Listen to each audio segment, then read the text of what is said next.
Hola, vamos a presentar nuestro video de práctica formativa por Manuel Uribe y Daniela Trujillo. En primer lugar, vamos a exponer dos casos de plagio conocidos en Colombia, uno antiguo, que es el de Rosa María Londoño y Luz Mari Giraldo, y uno un poco más actual, que es el de Jennifer Arias.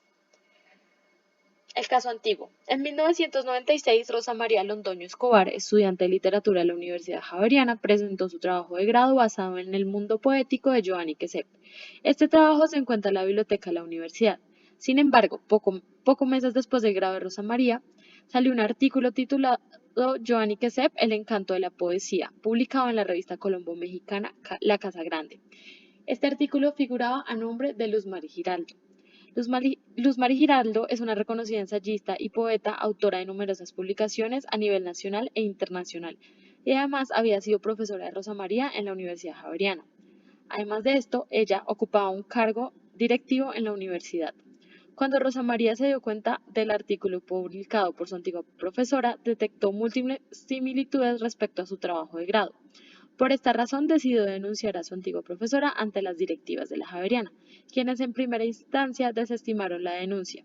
Cabe resaltar un dato acá muy importante, es que Luz Mari Giraldo hacía parte de la directiva, ocupaba un cargo importante en la directiva de la Javeriana.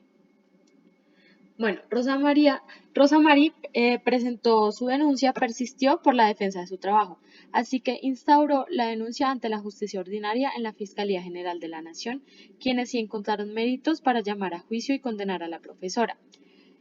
La Fiscalía 175 Seccional de Bogotá en diciembre de 2002 encontró méritos suficientes para señalar como responsable a Luz Mari Giraldo de violación al derecho moral de autor. Sin embargo, Luz Mari seguía firme en que ella no había hecho plagio del trabajo. Sin embargo, finalmente, el 10 de junio de 2008, el juzgado del Tribunal Superior de Bogotá encontró culpable del delito de violación al derecho moral de autor a Luz Mari Giraldo, quien decidió apelar el fallo. No obstante, fue condenada a 2 años de prisión excarcelables, una multa y la inhabilidad laboral mientras se cumple la pena privativa por el delito. El caso actual. Este es un caso más conocido que sucedió el año pasado, el 23 de noviembre. La Universidad Externada de Colombia informó tras meses de investigación que hubo plagio en la tesis de la maestría en Gobierno y Políticas Públicas de Jennifer Arias, presidenta de la Cámara de Representantes. El texto de la tesis fue sometido a una prueba mediante una herramienta informática para la detección de plagio y encontraron un significativo número de coincidencias con fuentes y documentos publicados en Internet a nombre de diferentes autores. Una vez se confirmó el hallazgo, la Universidad Externado procedió a contratar un experto de derecho de autor y propiedad intelectual con el fin de confirmar o desestimar el caso. Finalmente se confirmó que había textos repetitivos literalmente y otros parafraseados.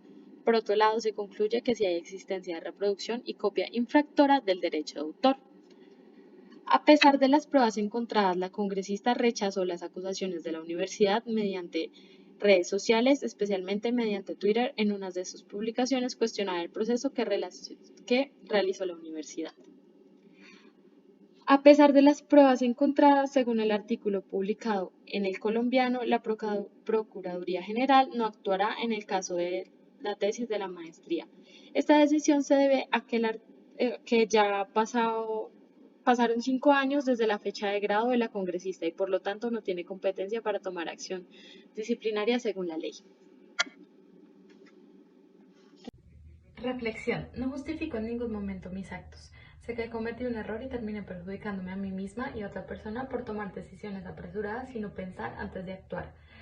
Me apresuré tomando decisiones incorrectas cuando me sentía abrumada por situaciones personales por las que estaba pasando. Sé que ante todo debe primar la honestidad y el trabajo autónomo para poder tener un aprendizaje completo y ser un mejor profesional a futuro. La universidad brinda muchas opciones de diálogo y de espacios para que los estudiantes se desahoguen y puedan buscar alternativas cuando se encuentran pasando por situaciones difíciles. No obstante, considero que en muchas situaciones, por no haber usado nunca este tipo de apoyo o este tipo de ayudas, los estudiantes prefieren o no usarlas por falta de confianza o simplemente ignoran este tipo de espacios. Entonces considero que se debe primar ante todo el diálogo y que se debe promover pues esta confianza entre estudiante, profesor o con el consejero para que se puedan evitar este tipo de situaciones. ya que muchas veces por falta de confianza es que no se acude a buscar ayuda y se termina cometiendo este tipo de errores.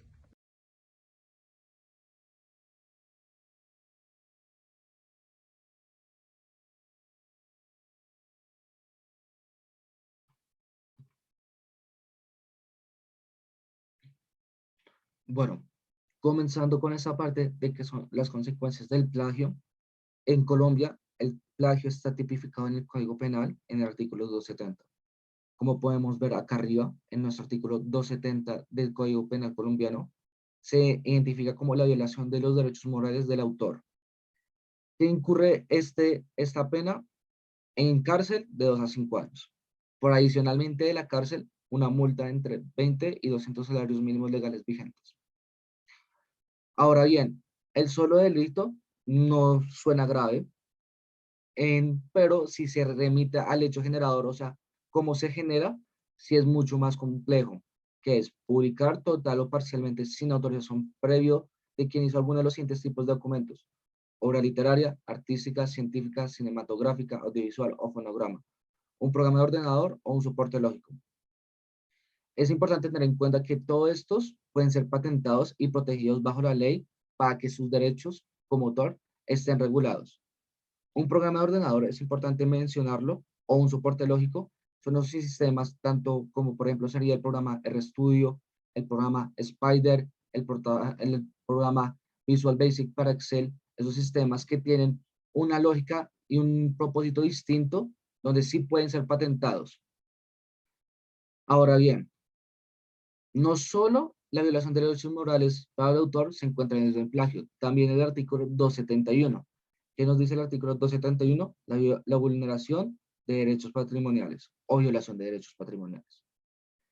Esta violación tiene una pena también de 2 a 5 años, por multas diferentes, ya que la vulneración de los derechos patrimoniales es el efecto económico de dejar percibir por ese trabajo.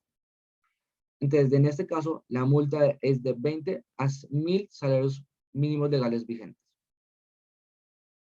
Dentro de estas consecuencias viene parte de mi reflexión. La reflexión que yo hago se dividirá en 3 partes. Una primera parte va a ser la situación, una segunda será la reflexión y una tercera será la forma de evitar ese tipo de situaciones. La situación la puedo resumir de la siguiente manera, y es: yo traté de ayudar a una amiga que tenía un problema, y el jueves 10 de marzo, ya que mi grupo de aquel momento ya tenía la parte de código en R ya estipulado para la materia modelos probabilísticos. Este código en R era para analizar, hacer un análisis respectivo de lo que se está viendo en el enunciado, y ella me contacta teniendo un inconveniente personal y motivos exentos de mi conocimiento en ese momento, del cual yo le comparto el código y le hago una breve descripción de lo que yo comprendí, pero sin haberle mencionado al autor del código que había compartido ese documento.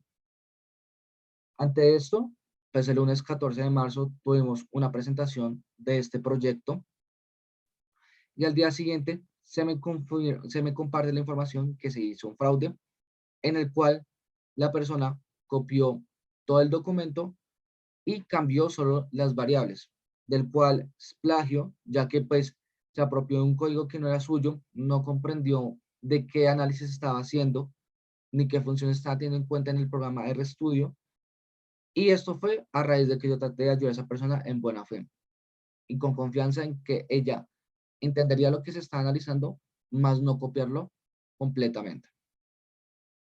Ahora bien, ¿qué recuperó esta situación? Por un lado, tengo que ser mucho más precavido lo que yo comparto.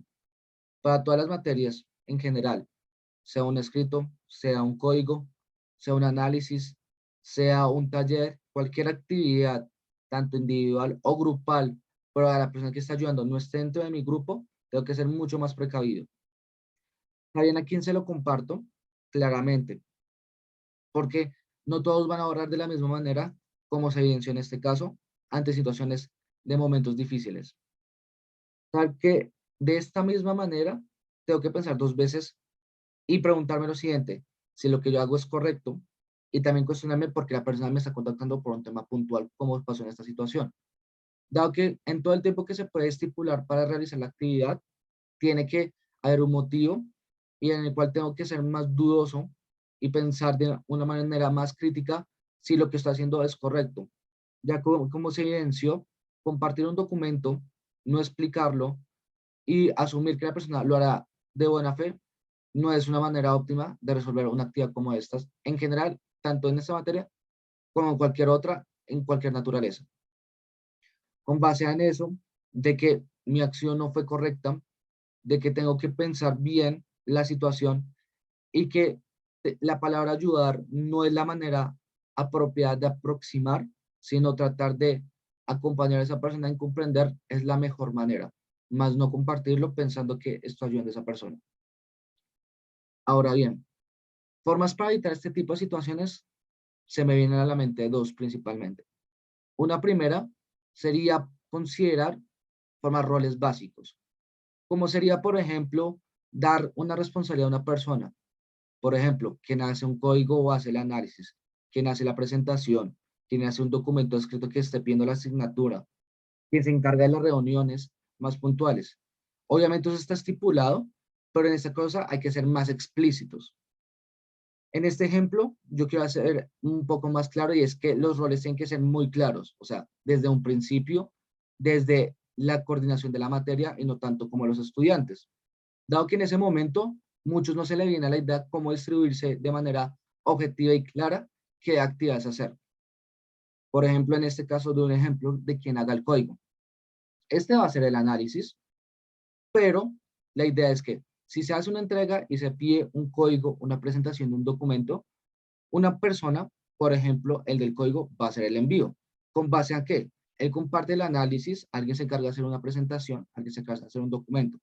Todo se junta y todo se envía. Ahora bien, después de la fecha límite de ese documento o cuando se hizo el envío, se tiene que pensar en lo siguiente y es, se puede exponerlo. Se puede explicar el código con más tranquilidad. ¿Por qué? Dado cerrado el tiempo del plazo para enviar los documentos, no se puede hacer una copia o se puede alterar el documento o se puede cambiar de último minuto. Y de esta manera, es una manera un poco más segura de cómo se puede evitar este tipo de situaciones de manera inocente, teniendo en cuenta lo que me pasó a mí. Otra opción, un poco más abierta, es también evaluar a la mitad de la fase de un proyecto o de una entrega de manera cualitativa, no cuantitativa, no con una opción de nota, sino para hacer una investigación de cómo está un grupo en general. Una encuesta de 2, 3 minutos máximo, con unas preguntas muy simples, en el cual se busca de manera responder cómo está la relación con el grupo y cómo está la situación un poco más personal. No ondeando a profundidad, pero sabiendo qué está pasando.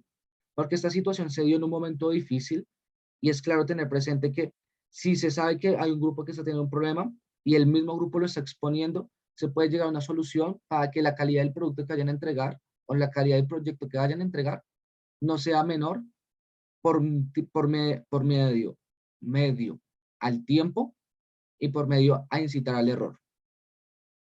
Obviamente es algo opcional, pero es una manera para también tener claro desde el cuerpo docente qué está ocurriendo y medianamente intuir si estos factores pueden incidir o incitar a la copia y estar más preparados.